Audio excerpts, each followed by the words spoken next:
Bismillahirrahmanirrahim. Assalamualaikum warahmatullahi wabarakatuh.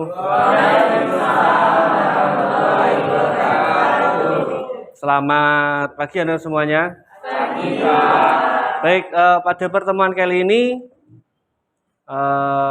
saya mahasiswa PPG dari UIN Wali Songo Semarang. Pada hari ini nanti kita akan mengadakan kegiatan 3 kali pertemuan.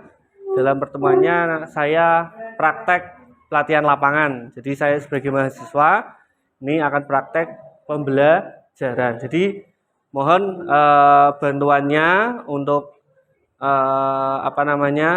mengikuti kegiatan saya sesuai dengan kemampuan kalian masing-masing. Untuk pertemuan kali ini nanti juga ada penelitian tindakan kelasnya, ya. Baik, sebelum kita mulai pada pelajarannya, mari kita berdoa. Seperti biasanya kita membaca Asmaul Husna. Semoga apa yang kita pelajari pada pagi hari ini bermanfaat dan ilmunya barokah di dunia maupun akhirat. Biridhoillah wa bisyawati Rasulillah. Al-Fatihah.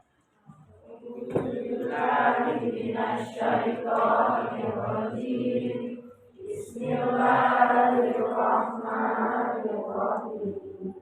Alhamdulillahirabbil alamin. Ar-Rahmanir-Rahim. Maliki yaumiddin. Iyyaka na'budu wa iyyaka nasta'in. Ihdinas siratal mustaqim. Siratal ladzina an'amta 'alaihim ghairil maghdubi 'alaihim waladdallin. Rabbighfirli wa liwalidayya wa lil mu'minina amin. Mari kita baca Asmaul Husna sama-sama. Bismillahirrahmanirrahim. Bismillahi badana walhamdulillahi wassalatu wassalam linnabi habibina ya Allah ya Rabbana anta maqsuduna ridhoka matlubuna dunyana wa ukhrana Manu ya Rahim ya Maliku ya Qudus ya Salamu ya Mu'min ya Muhaiminu ya Aziz ya Jabbar Mutakabbir ya Khaliqu ya Bari ya Musawwiru ya Ghaffar ya Qaharu ya Wahhab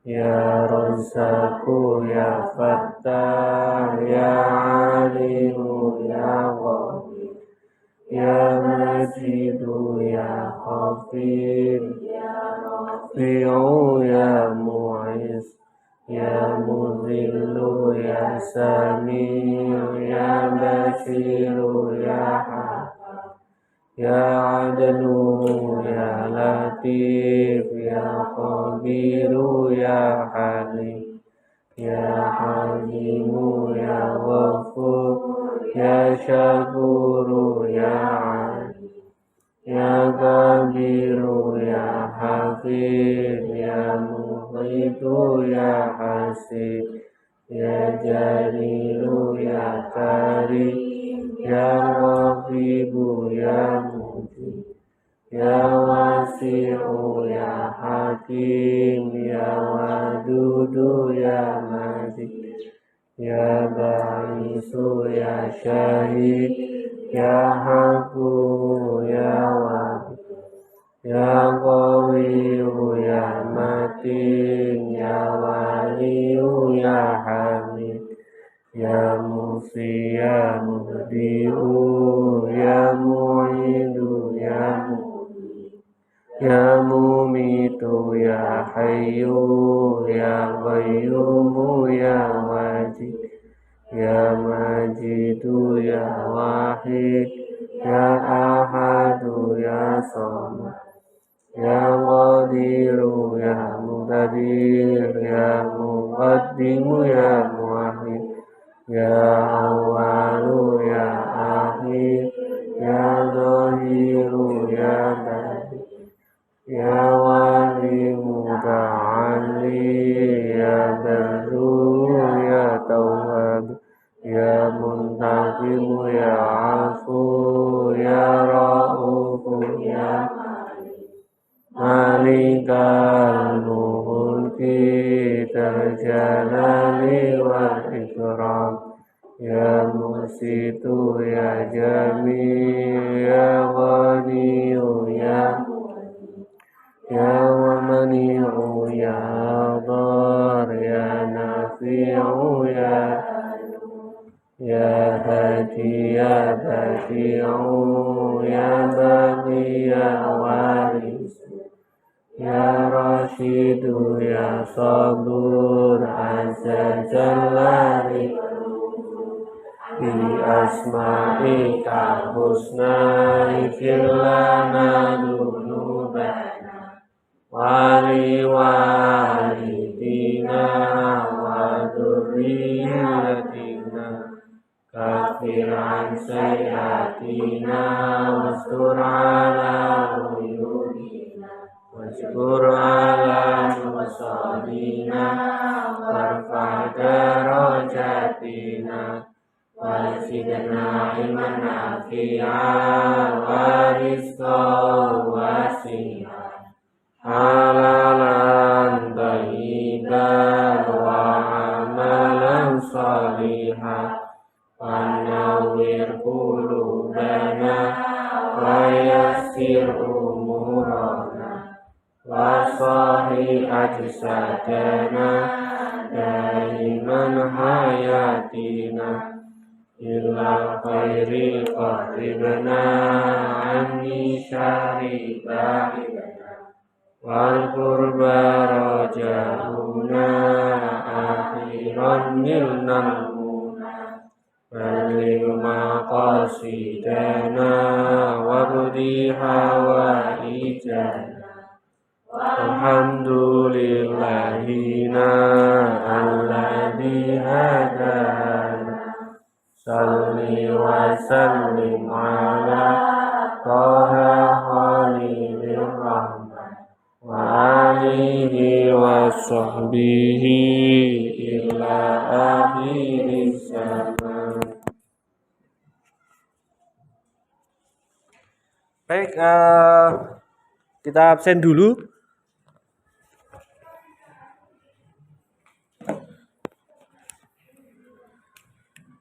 Kelas 11 MIPA 6 ya.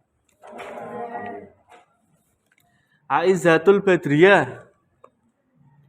So, Akbar Juli Awangga ya. Gak Awanga ya. Apa Awang-awang? Alfisa Yuniar Hestianti. Alif Rif'an Syauki. Alia Fatimah Izhara. Amel Fataya. Amel Fatati. Oh ya, maaf. Anissa Putri Alisda.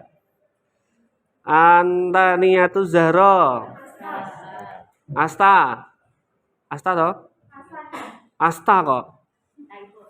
Tulisannya apa ini? Asta yo Asta. Larissa. Nanti Dimas. Dina. Dini. Eni Rofiatul. Faris Fawas. Frida. Gadis terus kayak gini ya. Sampai kapan pun ya gadis saya. Hilna. Ilham. Indah. Kirana. Lila no ae. Ora jadi eling-eling. Mafana. Mairiska. Modafa. Muhammad Reza. Nasica. Nailin. Nikmatun. Putri Devi. Izin. Kemana ini? Izin apa sakit? Sudah berapa hari? 60 hari. 60. Berapa hari nih? Iya ya wes. Gua godang mari. Raditya Eka. Rizky. Semesta. Silviana. Syahna. Tasya. Ulan. Oke, baik. Kurang satu orang, Mbak. Siapa? Raihan. Oh iya Raihan. Raihan. Tambahan berarti kelas ini gemuk ya? Oh, Raihan, lali Raihan. Raihan. Oke, pada hari ini kita mempelajari tentang bab tentang hormat dan patuh terhadap orang tua dan guru. Nah, pada pertemuan pertama ini nanti kita mempelajari hanya 2 KD saja, yaitu KD tentang iman dan KD tentang sikap, ya sikap. Jadi kita nanti belajar tentang bagaimanakah sesungguhnya dalil-dalil hormat dan patuh terhadap orang tua dan guru. Yang kedua adalah bagaimanakah cara kita bisa bersikap untuk hormat dan patuh terhadap orang tua dan guru. Untuk itu saya tak presentasi dulu, tak mempresentasikan.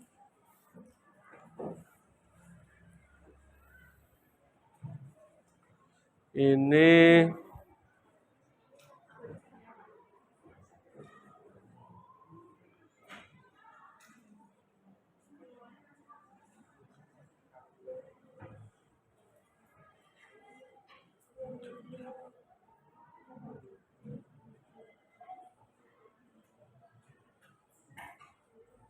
kok ini gambarnya? Nah, oke, sudah ya. Baik, miring dulu. Kita itu sudah canggih, apa-apa sudah pakai teknologi. Iya. Assalamualaikum warahmatullahi wabarakatuh.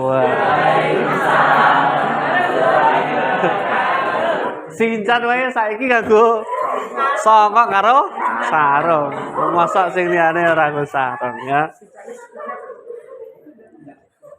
Oke, hormat dan patuh terhadap orang tua dan guru. Kira-kira sing mbok ngerteni hormat dan patuh terhadap orang tua dan guru iku kaya piye? Mendengarkan ucapannya, apalagi mengamalkan nasihatnya. Paman dikon nyolong apa sini? Nasihat yang baik-baik. Nah, biasanya kan yang omah itu biasanya nduk kono anu apa jenenge gawe ayo do anu apa jenenge gawe sambel. Sambel apa Bu? Sambel kemangi misalnya. Karena jipuk nggone anu kemangine leem ngono.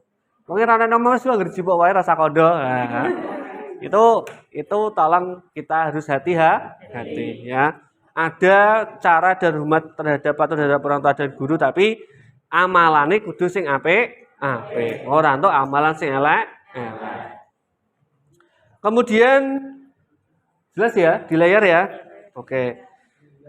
Pada kesempatan ini kita akan mengetahui apa itu pengertian hormat dan patuh terhadap orang tua dan guru. Selanjutnya adalah pengertian hormat dan patuh terhadap guru. Jadi nanti membahasnya double dulu. Nanti pertemuan kedua nanti membahasnya adalah fokus terhadap orang tua. Kemudian pertemuan ketiga fokus terhadap guru. Kemudian memahami ayat dan hadis tentang hormat dan patuh terhadap orang tua dan guru. Mesti ono hadisnya, ono ayatnya. Kemudian sikap hormat dan patuh terhadap orang tua dan guru yang kita terapkan. Ya, kita harus bisa menerapkan hormat dan patuh terhadap orang tua dan guru. Wong tua itu ono telu. Nah, kalau saya itu orang tua itu ada 3. 1 adalah orang tua kandung. Ya kan? Iya. Yang kedua adalah orang tua yang mendidik saya, siapa? Guru. Yang ketiga adalah mertua.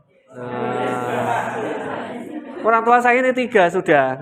Kalau kalian orang tuanya baru 2, yaitu orang tua kandung dan orang tua yang mendidik, guru. Ya. Apa nasi wis telu? Sudah. Sana meh. Proses. Oke. Naruto wae wong tuane apike gagal. Saya itu suka Naruto. Ya, pura-pura ceria walaupun hatinya sakit. Loh, tapi kan Naruto itu bisa membahagiakan orang lain ya kan? Meskipun hatinya terluka, ngono. Carane ngono. Nah, kowe kan ora. Hatine terluka, kancane melu terluka. Ngira macam. Nah, sekarang kita ke pengertian hormat dan patuh terhadap orang tua dan guru. Yang pertama adalah menghormat. Hormat berarti menghargai. Takzim. Takzim itu apa? Ya anut, ya iso menghargai, ya iso melaksanakan. Dan khidmat kepada orang lain, baik orang tua maupun sesama anggota keluarga. Dalam hubungan dengan orang tua, perilaku hormat ditujukan dengan berbakti kepada orang tua. Berbakti merupakan kewajiban anak kepada orang tua. Berbakti pada orang tua merupakan salah satu amal yang soleh yang mulia. Contohnya Naruto. Naruto itu meskipun orang tuanya sudah meninggal, dia tetap mencari tahu jati dirinya sendiri. Diimpeni yo anut karo wong tuane. Ya kan? Pas melawan Biju ya. Pas melawan Biju, ya kan? Kan Naruto dibantu orang tuanya, bapaknya siapa? Minato. Oh. Bapaknya ternyata lucu loh Minato itu. Lucunya ra karuan bapaknya. Nah, itu juga termasuk patuh. Tidak lantas nyalahno kowe ndek ben anu jenengan ndek ben malah orang rumah aku mbok tinggal mati dhisik kan ora. Kan ndak. Ya. Tapi Naruto menghargai. Oh, jenengan itu bapakku, bahasane Jawa ngono. Ternyata bapakku gaten padha ya. Wah. Naruto apa ora ya? Ya. Kemudian pengertian hormat dan patuh terhadap guru. Yang pertama, guru merupakan bapak rohani bagi seorang murid. Oh, rohanine iku dididik, diajari. Melane guru iku apa jenenge mengajari kalian itu berbagai macam kono salat, kono apik karo kancane, ora entuk tukaran karo kancane ya ta. Mulai dari TK tukaran karo ini enggak boleh. Enggak boleh tukaran dengan bertengkar dengan teman enggak boleh. Sampai nyanyi itu penuh dengan apa jenenge? Penuh dengan makna. Aku cah sekolah cili mesti gagah, ya ora tau wegah senajan krasa saya saben dina mlebu senajan ora sangu nyuwun sangu warnane warna biru.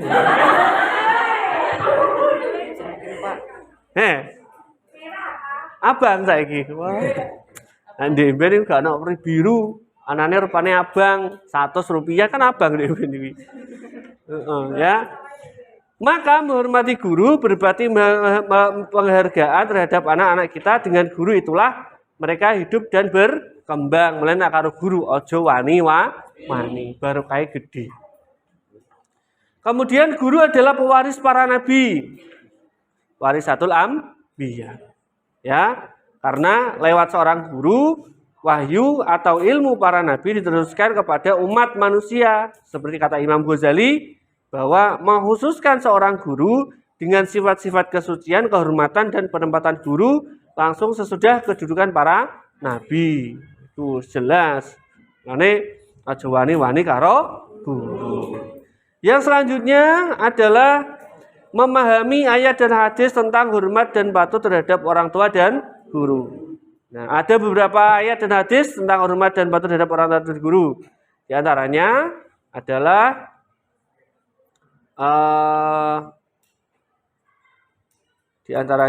Sulaiman ya. Yang pertama adalah Quran surah Al-Isra ayat 22 dan 23 dan 24. Kemudian hadis yang diriwayatkan oleh Imam Muslim ayat nomor 121. Nomornya, bukan ayatnya. Kemudian surah Az-Zumar ayat 9 dan hadis yang diriwayatkan oleh Tabrani nomor hadis 1077. Hadis itu pirang-pirang dinomori, tapi dikelompokkan. Kalau kalian punya maktabah Samilah, ini di maktabah Samilah. Randuwe.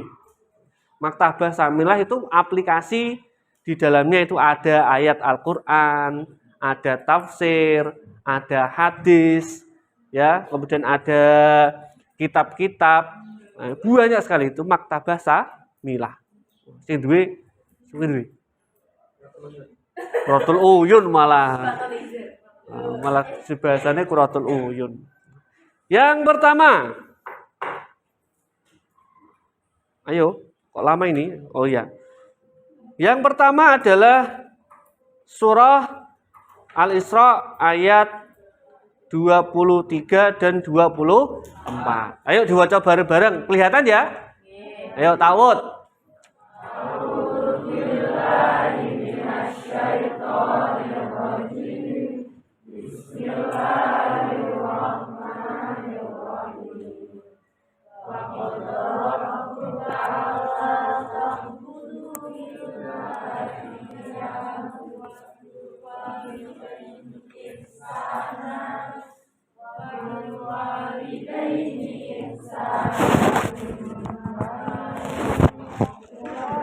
Halah.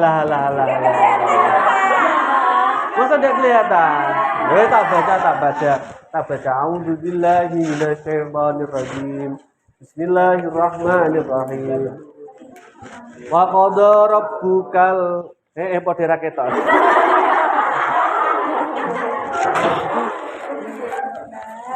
Ini ya. Ayo. Nah ini tulisannya ini.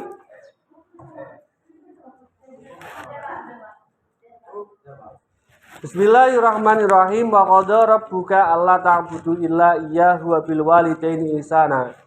Iku kudune ana, karena ini yang ngambilnya dari Google ya ini iki. Ya supaya dari Google secara jelas pokoknya. Nah itu sanksi kalau ambil dari Google itu. Bil walidaini ihsana imma ayabulugha indakal kibara ahaduhuma au kilahuma fala taqul lahuma uffin wala tanharhuma wa qul lahuma qaulan karima. Nah, pada ayat 23 ini menjelaskan bahwa kita itu harusnya yang pertama adalah diperintahkan untuk menyembah Allah, tidak boleh menyembah selain Allah. Kemudian kita harus berbuat baik kepada orang tua, bapak ya ibu, orang tua apik tok karo bapak, ya orang tua apik tok karo ibu. Jika salah di antara keduanya atau keduanya sampai berusaha lanjut dalam pemeliharaanmu, maka sekali-kali janganlah engkau ispadawailah mengatakan kepada keduanya perkataan ufin. Ufin nek cara bahasa niki tapi nek cara bahasa tafsire ufin iku perkataan sekecap. Bahasa Indonesia ini sekecap itu apa sih? Satu kata yang menyinggung perasaannya orang tua itu tidak boleh. Ya, contohnya begini. Duk, kono gombeng tasih. Nah, iku serantok. Ya itu sudah tidak diperbolehkan. Maka penjelasan penjelasan tafsir Al-Qur'an dengan tafsir yang oleh mufasir itu kadang-kadang berbeda penafsiran. Maka mencarilah tafsir yang memang benar-benar sudah teruji. Dan janganlah kau membentak keduanya. Wala tanhauhuma wa qul lahuma qaulan karima. Dan ucapkanlah kepada keduanya perkataan yang baik. Kemudian pada ayat 24, waqfid lahuma janahad dzulli. Dzulli ya itu ya. Minar rahmati minar rahmati wa qul rabbirhamhuma kama rabbayani shaghira. Nah, pada ayat ke-24 kita disuruh apa? Untuk mendoakan. Dari kepiye? Wa qul rabbirhamhuma kama rabbayani shaghira. Paham ya? Ini sedikit tentang satu saja dulu ya, karena kalau diteruskan nanti waktunya tidak cukup. Nah, sekarang tadi sudah saya share yang ada di kepada teman-teman kalian tadi sudah share. Silakan dibuka. Itu ada LKPD, Lembaga Kerja Peserta Didik. Tapi nanti LKPD kita ini dibuat diskusi sama-sama karena di dalamnya ada permasalahan-permasalahan yang sering ada ya di dunia ini yang kita lakukan sehari-hari mesti kerap ya. Nanti kita langsung kita bagi aja dua kelompok, sebelah kanan saya dan sebelah kiri saya. Ya, silakan nanti didiskusikan. Kemudian nanti dipresentasikan kalau ada tulisannya. Kalau tidak ada tulisannya wis tidak apa-apa. Karena yang namanya presentasi itu membutuhkan waktu untuk mengedit ya. Kalau kita memungkinkan pertemuan kedua nanti kalian tak suruh presentasi kalau kemungkinan ya. Nah, oke, sekarang kita buka di LKPD-nya. LKPD-nya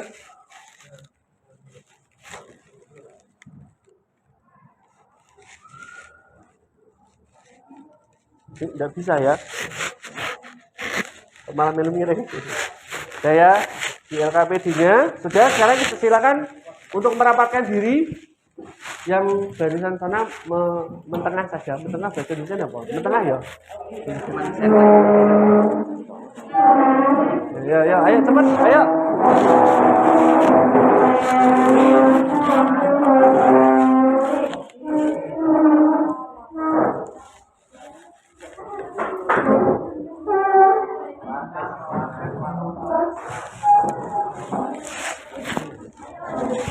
Ayo cepat yuk.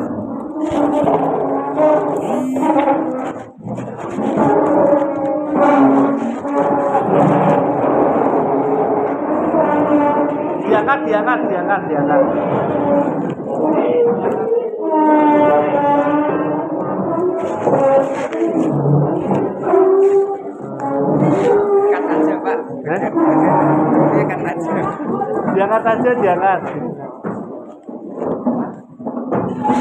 Sudah? Oke. Loh, kok mati? Oke. Sekarang kelompok 1 silahkan mengamati gambar yang pertama. Ini kelompok 1. Kelompok 1 sini. Ya. Kelompok 2 nanti mengamati gambar kedua dan ketiga. Karena permasalahannya nanti akan banyak ditemukan pada kedua gambar karena gambarnya berbeda-beda ya. Nah, itu silakan saya beri waktu 5 menit untuk berdiskusi dengan temannya. Bagaimanakah perintahnya adalah setelah kamu mengamati gambar di atas, coba berikan tanggapan tentang pesan-pesan yang ada pada gambar tersebut.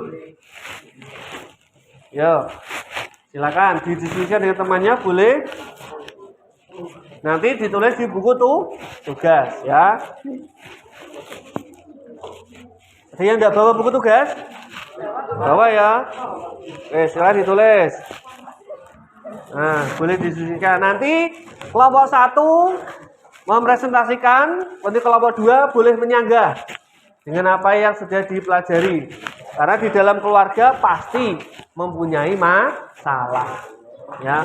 Dan bagaimana cara menanggapinya. Itu gambarnya ada orang tua, bapak, ada ibu, ya. Kemudian anaknya tiga.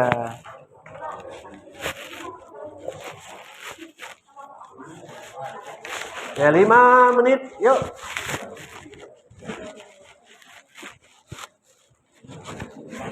Five minutes. Wih, bisa. Saya itu bisa bahasa Inggris. Saya itu bisa bahasa Inggris, cuma cara menyebutnya saja saya tidak bisa. Sama mengartikannya tidak bisa. Itu salah dua kelemahan saya dalam bahasa Inggris. Salah dua. Tidak bisa menyebutkan dan mengartikan. Itu kelemahan saya.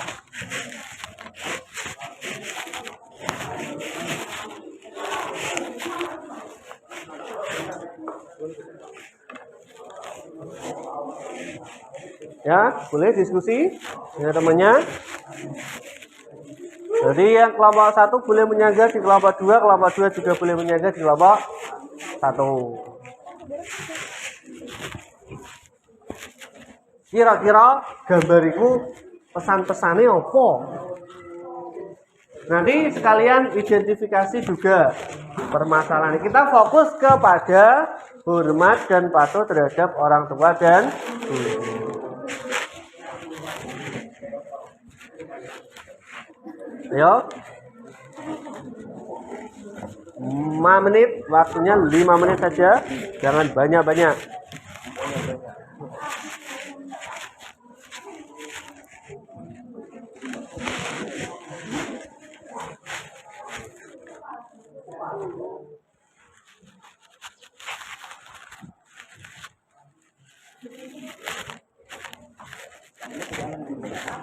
Ya.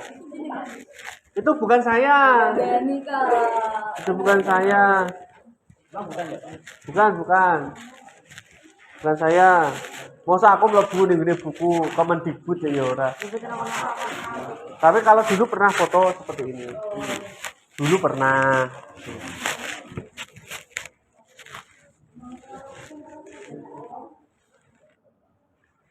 Gambar yang pertama adalah foto keluarga.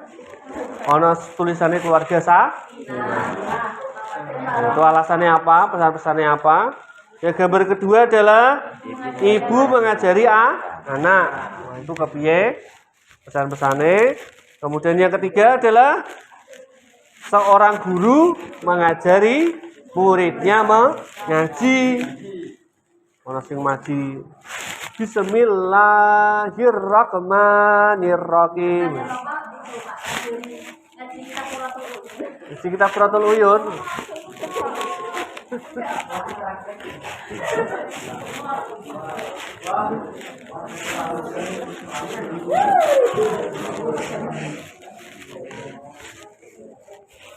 Ya, boleh menggunakan HP. Boleh menggunakan HP untuk mencari tahu, siap-siap untuk berpendapat. Boleh dengan alasan yang jelas ya, jangan alasannya ngawur.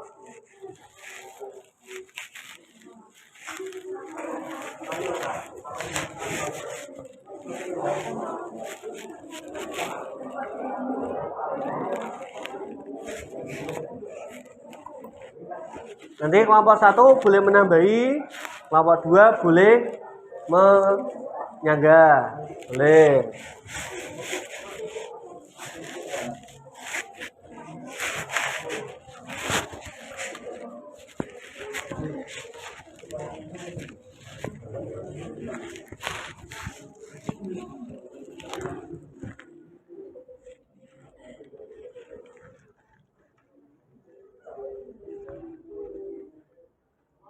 Kenapa dok? Gatel.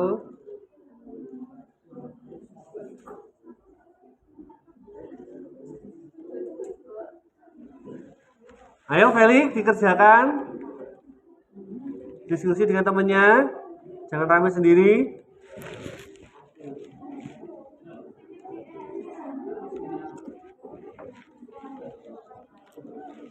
Temannya dibantu ya kalau mengalami kesulitan ya.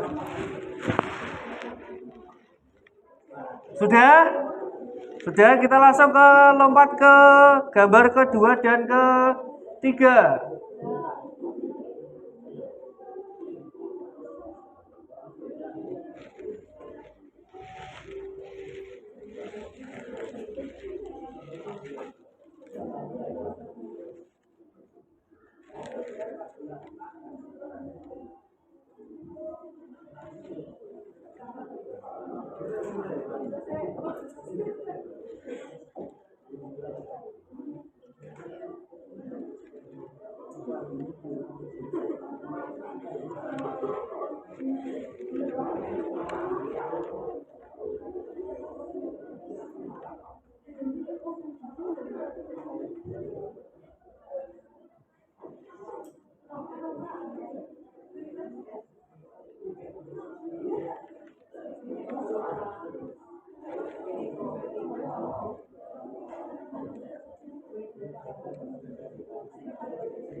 Kalau bisa dilengkapi dengan dalil-dalil ya.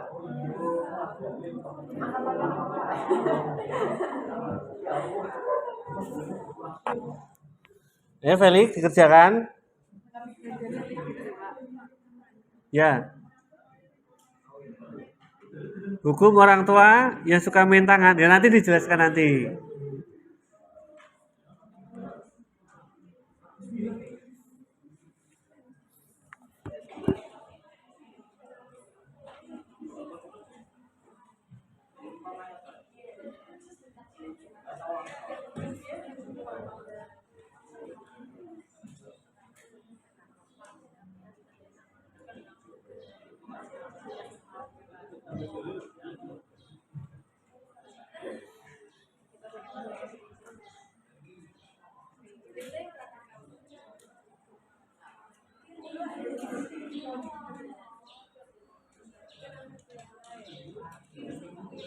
Sudah? Sudah ya? Sudah ya? Oke, saya persilakan kelompok 1. Kelompok 1.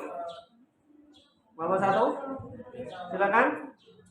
Berdiri dan maju. Ayo, perwakilan, silakan bebas. Ayo, Mbak, maju, Mbak.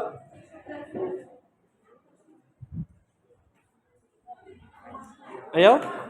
Ayo, Mbak, maju, Mbak. Ayo, Mbak, maju, Mbak.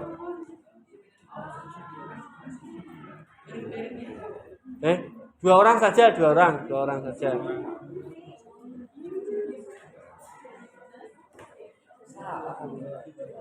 Ya, ini dianalisis gambar iki. Kesan-kesannya apa? 3 boleh.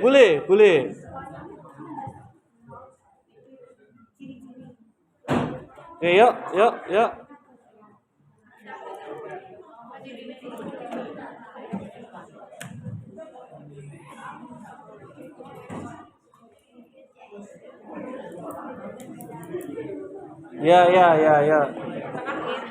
Oke. Silakan. Ya, sebutkan nama. Assalamualaikum warahmatullahi wabarakatuh. Kami perwakilan dari kelompok 1 akan mempresentasikan tentang gambar yang pertama, yaitu tentang keluarga sakinah. Sebelumnya perkenalkan, nama saya Didi Safaul Evalia, presensi 16. Saya Kirana Putri Prastini, presensi 20. Saya Ana Fadatin Ramadhani, presensi 6. Jadi sebelumnya saya akan menyampaikan apa sih keluarga sakinah, mawaddah, dan warohmah itu. Jadi sakinah, mawaddah, dan warohmah merupakan istilah dalam bahasa Arab. Sakinah berasal dari kata sakanah yang bermakna itu artinya tenang atau tentram.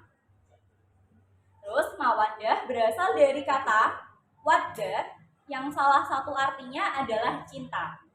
Sedangkan rahmah artinya kasih sayang. Ketiga kata tersebut diambil dari Al-Quran surah Ar-Rum ayat 21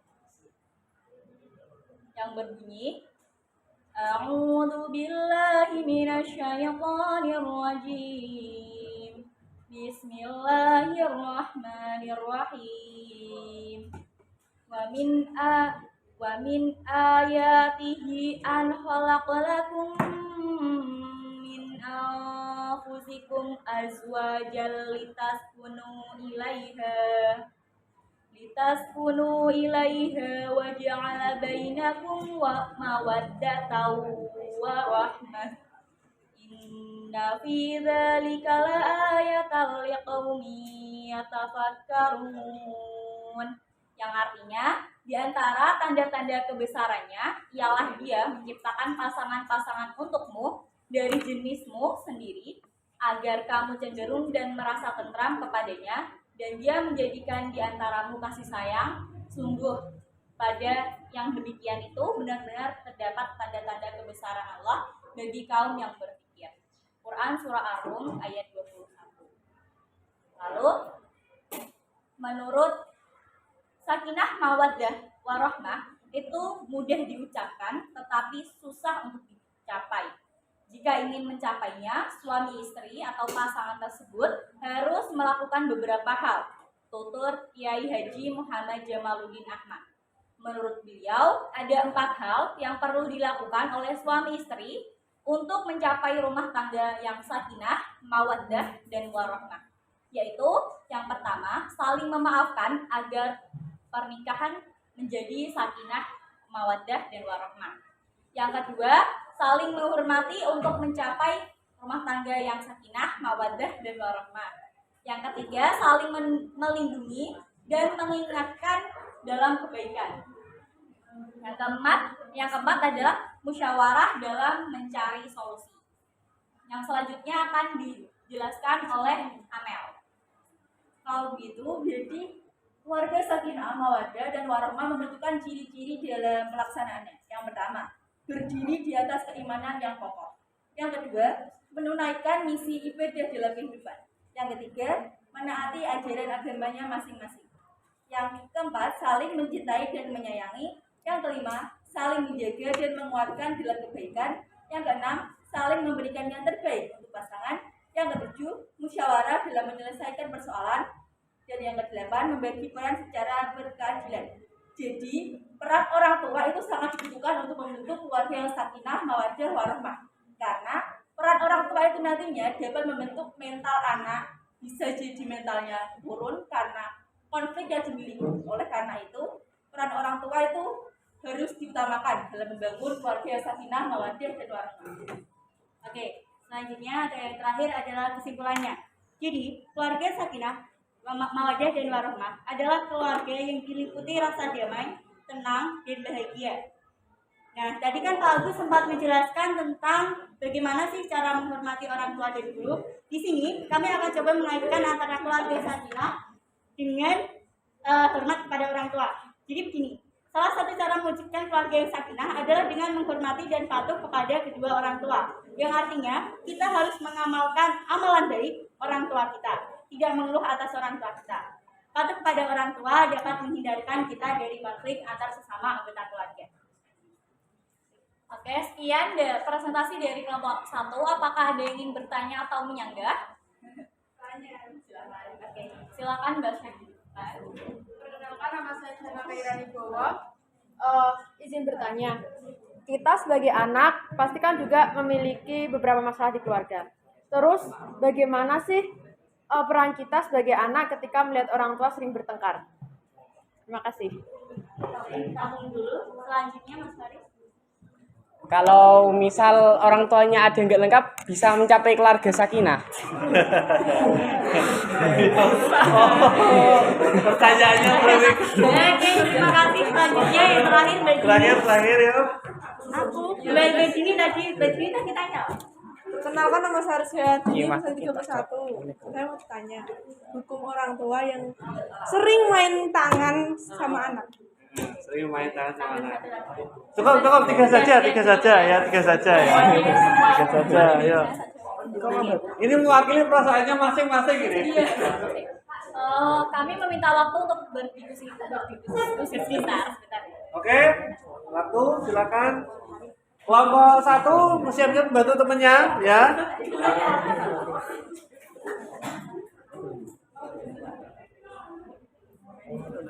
Ini pertanyaan yang sangat sulit sekali. Tidak bermaksud menyulitkan. Ya, kalau lain tahunya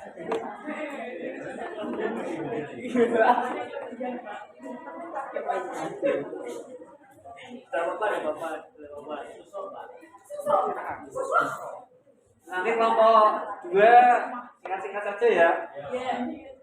Yang penting intinya.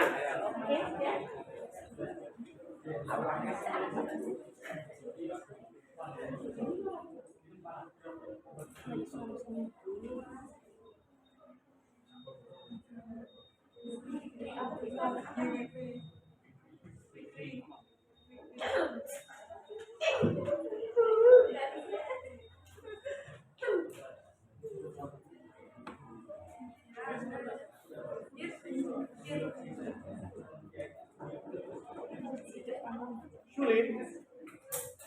Oke, yuk langsung silakan dijawab. Kelompok Oke. 1. Saya Kirana Putri Pratiwi izin menjawab pertanyaannya Mas Faris. Jadi kan agak ini ya anti mainstream ya. Jadi Mas Faris ini bertanya kalau misalkan anggota keluarga ini nggak lengkap, apakah keluarga itu masih dapat mencapai keluarga yang sakinah?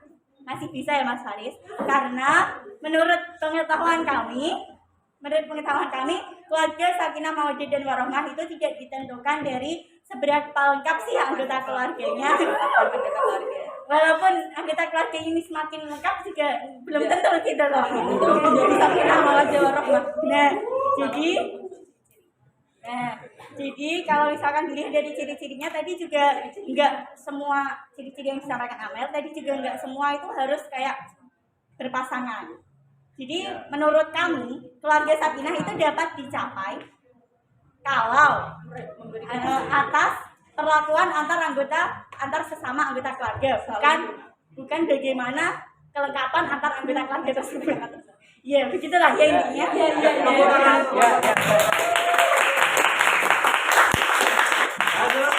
Pertanyaan kedua. Oke, pertanyaan yang pertama dari Mbak Syana akan saya jawab, yaitu pertanyaannya tadi, jika orang tua kita itu bertengkar, kita harus apa? Ya kan? Nah, menurut saya itu yang pertama, kita itu jangan memihak.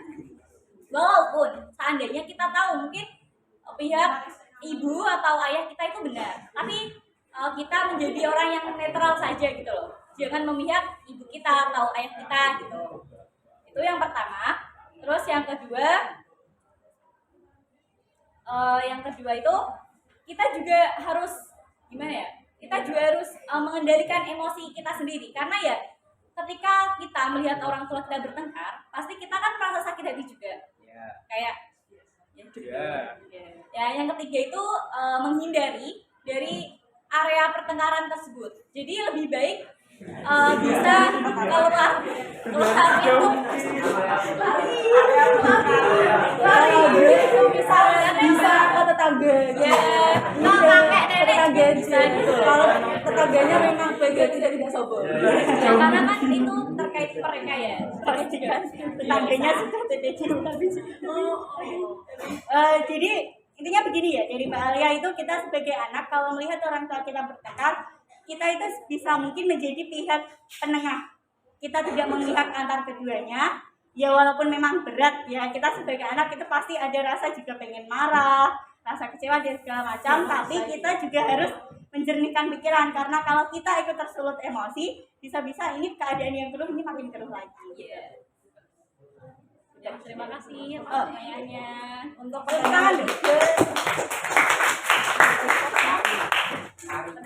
pertanyaan ketiga ini ada artikel dari popmama.com. Nah, pandangan Islam tentang memukul anak. Dalam Islam, memukul anak pun bukan hal yang dibenarkan. Sebagai orang tua harus mendidik dan membesarkan anak dengan penuh kasih sayang agar nantinya menjadi sosok yang sayang kepada orang lain. Namun terkadang mama tiba-tiba marah kepada anak hingga memukul anak. Biasanya alasan mama melakukan itu karena ingin membuat kedisiplinan pada anak. Tapi terkadang juga ada yang misal kayak berkonflik sama ayahnya, tiba-tiba itu pengen pengen melampiaskan ke anaknya yang kebetulan ada. Namun di dalam Islam terdapat hadis tentang memukul anak-anak seperti berikut ini. Ajarilah anak kalian mengerjakan sholat ketika berumur 7 tahun. Dan pukullah ia jika telah mencapai 10 tahun, ia mengabaikannya. Hadis riwayat Abu Daud, Al-Tirmizi, Al-Baihaqi, Al-Hakim, dan Ibnu Huzaimah. Hadis di atas menerangkan, memukul anak baru diizinkan ketika anak berusia 10 tahun. Hal ini pun boleh dilakukan jika anak melakukan pelanggaran aturan prinsip, yaitu sholat. Sebab sholat merupakan hal wajib yang harus dilakukan oleh umat muslim pada usia 10 tahun dan anak sudah memasuki usia balik.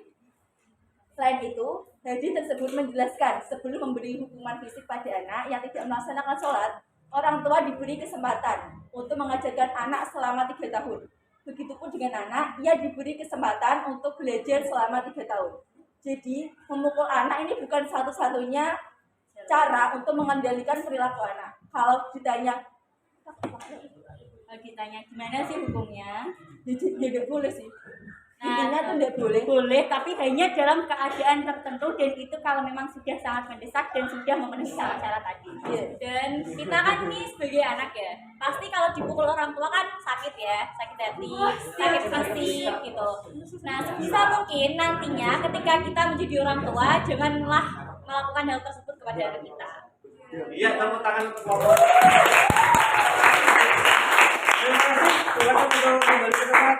Langsung. Ya, selanjutnya, oh ya, jadi pertanyaannya bagus-bagus sekali. Isi dari hatinya masing-masing. Ya, tapi ya perlu diketahui, kalimat orang tua sering memukul anak itu bukan karena orang tuanya itu benci dengan anak, itu bukan. Karena ingin mendidik, ingin menjadikan anaknya menjadi anak yang baik, nak cara bahasanya yang anak sing soleh itu sudah biasa. Dulu saya sekolah. Ini real ini. Dulu saya sekolah. Saya baru kemarin malah. Ya, saya sekolah itu tidak bisa menghafalkan matematika keperkalian. 1 kali 1 enggak, itu saya tidak bisa. Ya, di kelas itu jari saya itu dipukul guru. Utak janeng ya, sudah bekasnya. Terus saya pulang, kondo, mak, tanganku keluar berdikung nganu koprok guruku, gini ya, ora iso ngapalo ping-pingan. Anjing ora gelem sinau ya malah. Ya pasti di mana. Saya itu malah makanya ketika ada permasalahan di sekolahan, karena memang saya yang salah, saya tidak pernah lapor sama guru, saya tidak pernah lapor sama orang tua. Malah tambah dipisoi. Tapi kalau sekarang kan enggak. Laporan tekan sekolahan, laporan tekan oma, gurune dilaporan ke polisi. Anaknya dipisumno, penjara. Ngeri kan ya sekarang itu. Nah, makanya kalau sudah enak seperti ini, tinggal kalian sendiri yang mengaturnya. Seorang anak pukul. Kamu juga bisa dipukul orang tua kamu, disumno, laporan polisi. Kalau saya dilaporin ke polisi kan, iya segini gitu parahnya itu seperti itu ya. Tapi makanya kita itu bersyukur nak wong tua kok isih gelem gebuki awake dhewe. Ya. Wis biasa itu malah. Saya itu sudah biasa seperti itu. Ya gitu ya. Nah, sekarang kita ke kelompok 2. Monggo kelompok 2 maju ke depan. Tentang pesan-pesan yang ada pada gambar 2 dan 3. Waktunya 5 menit saja ya. Siapa? Dava sama Syahna. Ayo.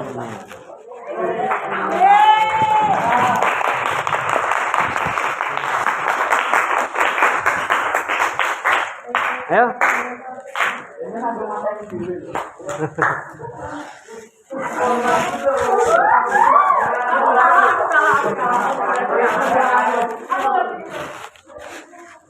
Ayo.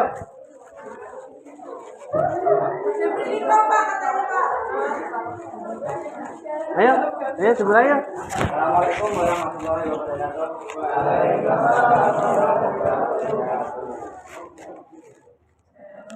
Perkenalkan kami lagi di kelompok 2. Sebelumnya nama saya Hana Kairani Bowo, kelompok 4. Saya Muhammad Tegar Sedengki, Universitas 24.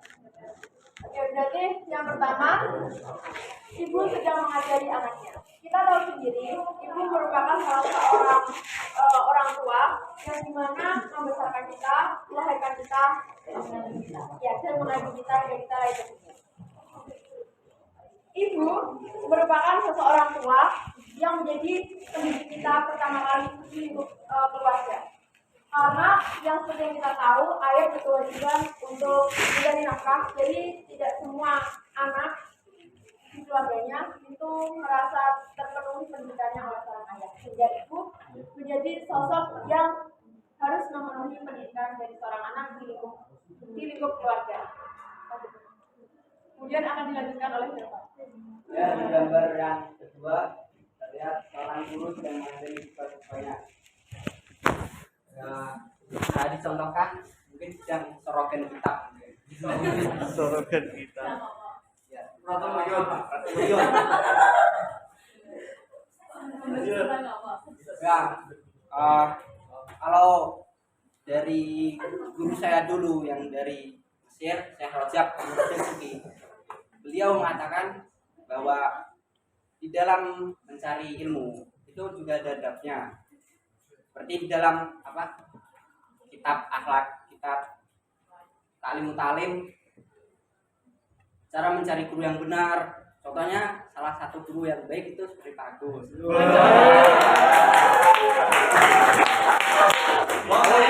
Saya udah masuk kategori wirai kok. Wirai saya baru kok. Terus juga dalam mencari ilmu juga ada cara mencari teman-teman yang baik dalam mendukung kita memperoleh ilmu. Seperti anak T5. Nah, menurut beliau, Syekh Rajab Al-Suki, ada seorang siswa terhadap seorang guru di dalam prakteknya. Salah satunya tidak bertanya sebelum diberi kesempatan untuk bertanya. Jadi jangan menyela perkataan seorang guru. Juga ketika sedang berpapasan dengan guru, sedang berjalan, disarankan untuk tidak mendahulunya. Lalu seperti di adat Jawa sendiri yang bukan Syiah atau Wahabi atau yang NU seni. Nah, kan santri kalau ke kiainya kan nunduk gini. Nah, itu kan sudah biasa. Itu sudah salah satu adabnya. Karena al-adab fawqal ilmi. Adab itu di atasnya ilmu.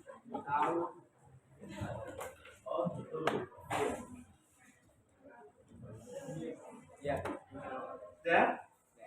Terus juga satu lagi ya.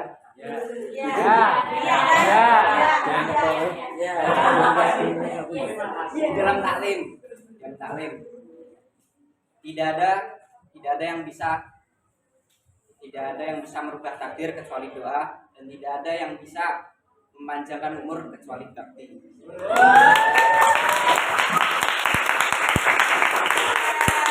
Baik, sekian presentasi dari perwakilan kelompok 2. Ini juga pertanyaan Ya. dari Ustaz. Ya, tiga.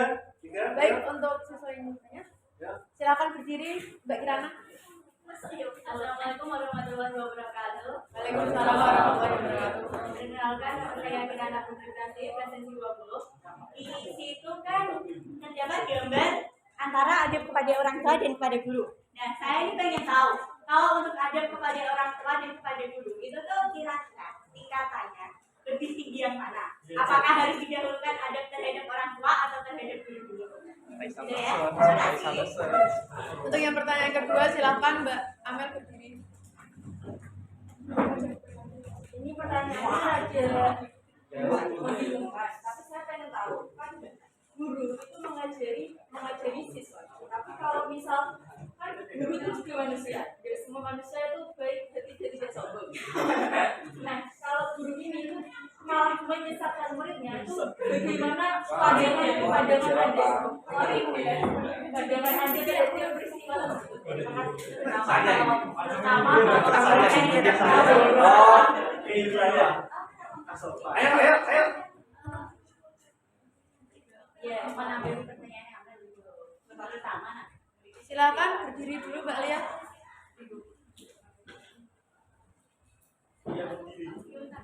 Ayo cepat.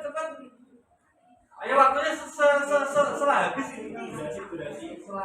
Perkenalkan, nama saya Tina Evalia, presensi 16. Menambahi dari pertanyaan Mbak Amel yang tadi, jika ada seorang guru yang menyesatkan muridnya, tetapi muridnya itu posisinya itu tidak tahu, itu menyesatkan. Dan jika dia tahu, dia itu kan seorang murid ya, sedangkan beliau itu seorang guru. Nah, kita kan tidak boleh ya membantah guru tersebut. Bagaimana cara agar kita itu tidak menyakiti hati gurunya tersebut, tapi kita tidak tersinggung. Terima kasih. Ya, saya akan mulai menjawab dari pertanyaan Mbak Amel. Ya, kan tadi sudah diterangkan ya bahwa ada tata caranya memilih guru yang benar. Ya, coba di dalam kitab Ta'lim kalau mau lihat ada terjemahannya. Lebih disampaikan. Apa itu sampaikan tidak tahu. Ya, kriteria guru yang benar yang baik. Sudah pasti guru itu tahu apa kriteria murid-muridnya seperti apa, karakter murid-muridnya seperti apa. Jadi gurunya itu sudah bisa memberikan ilmunya sesuai dengan porsinya. Karena ilmu itu diibaratkan seperti gelas. Orang yang menimba ilmu itu seperti gelas. Lalu ilmunya itu seperti air. Gurunya itu seperti teko. Nah, jadi kan sudah bisa mengira-ngira ya. Air yang dimasukkan dalam teko itu gimana? Ya, seperti seorang kiai memberi amalan santrinya. Tidak mungkin langsung. Ya, terus gini loh Mas, itu kan ada syarat-syarat guru itu bisa baik itu tahu seperti itu.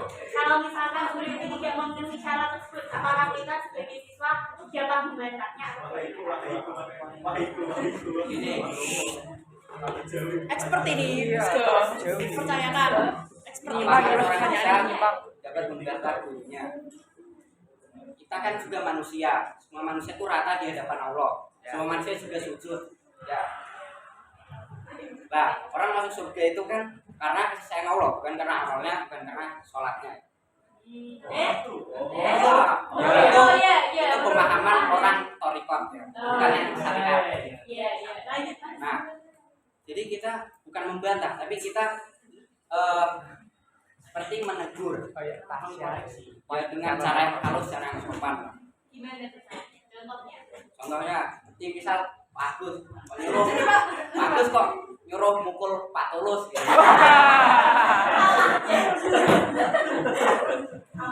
Nah, mungkin kita bisa gitu menegurnya dengan pertanyaan, maaf Pak, kok saya disuruh memukul Pak Tulus karena apa alasannya? Ada masalah apa? Nah, kan juga ada cerita gini, Nabi Musa berburu dengan Nabi Khidir ya.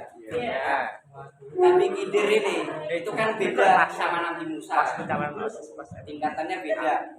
Jadi Nabi Khidir itu bisa seperti melihat masa depan. Nabi Khidir membunuh seorang anak yang sedang bermain. Nabi Musa menegurnya, tapi Nabi Khidir diam aja. Setelah 3 teguran dari Nabi Musa, Nabi Khidir itu memberitahu kalau anak yang dibunuhnya itu besok ketika sudah besar itu akan mengkafirkan orang tuanya. Jadi dibunuh. Apakah itu boleh? Ya. Tepuk tangan, Bro.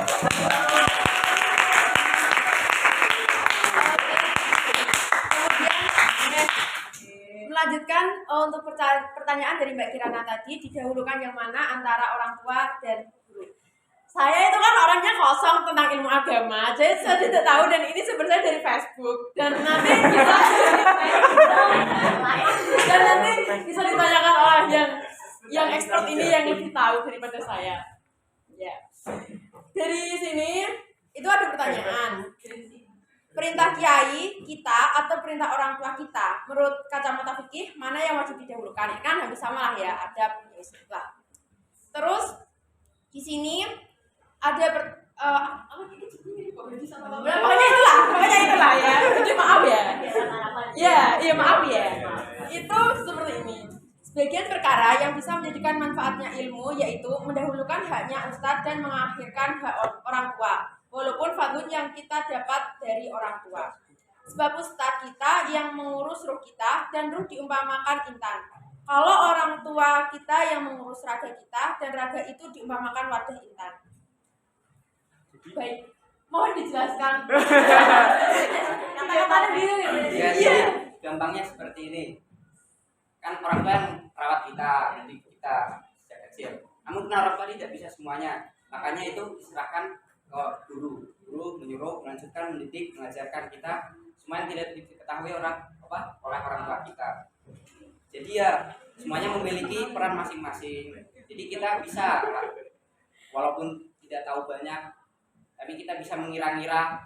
Kan kita juga sudah balik, tahu yang hak dan yang batil ya. Jadi kita bisa mengira-ngira apa yang baik, apa yang seharusnya dilakukan. Nah, jadi bisa dikira-kira seperti pendapatnya sendiri-sendiri. Karena juga semua ulama itu pendapatnya beda-beda. Jadi tergantung kalian masing-masing memilih pendapat yang mana. Berarti kalau menurut saya, kalau dipulin tadi ya, itu tergantung sama konteksnya. Ada kalanya mendahulukannya guru, ada kalanya mendahulukan orang tua. Itu aja deh. Berarti setara ya, bisa dibilang setara. Kalau menurut saya itu ya sama aja. Baik, terima kasih banyak.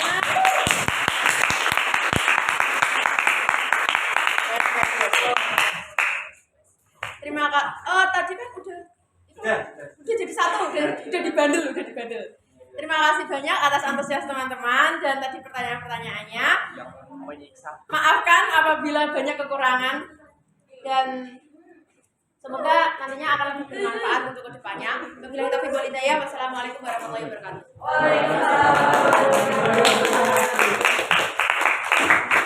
Oke, diskusinya sangat menyenangkan dan mengasihkan sekali. Curhat sesuai dengan isi hati, tidak sesuai ekspektasi saya sebetulnya. Sangat sangat seru sekali. Jadi saya sedikit menyimpulkan sebagai bahan refleksi kita, ya, bahwa hormat dan patuh terhadap orang tua dan guru itu dilihat dari dua konteks.